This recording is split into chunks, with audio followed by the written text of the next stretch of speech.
එකෙන් ඔගොල්ලන්ව මැලේසියාවේ තවත් ලස්සනම ස්ථානයකට එක්ක යන්නයි හදන්නේ.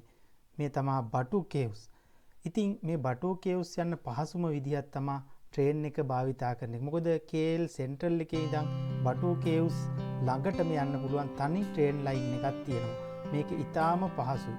ඉතින් ඕගොල්ලෝ මුලින්ම KL සෙන්ට්‍රල් එකට ගිහිල්ලා එතනින් වෙනම ලයින් එකක් තියෙනවා. KL සෙන්ට්‍රල් ඉඳන් බටු කේව්ස් වලට විනාඩි 30ක් වගේ සුළු කාලෙකින් ඔගොල්ලොන්ට ඉතා ඉක්මනින් බටු කේව්ස් වලට ළඟා වෙන්න පුළුවන්. ඉතින් මේ බටු කේව්ස් කියන්නේ හරිම ලස්සන තැනක්. මේක අපි කියන ලයිම්ස්ටෝන් කියන රොක් එකකින් හැදිච්ච විශාල ගුහාවක්. මේක අවුරුදු බිලියන ගාණක් තිස්සේ මේ හැදිච්ච නැචරල් ස්වභාවික ගුහාවක්.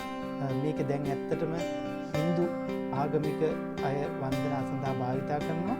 නමුත් මේක ස්වභාවිකව සකස් වෙච්ච ඉතාමත්ම අලංකාර භූවිද්‍යා නිර්මාණයක්. මේක ඉතාමත් අලංකාරයි.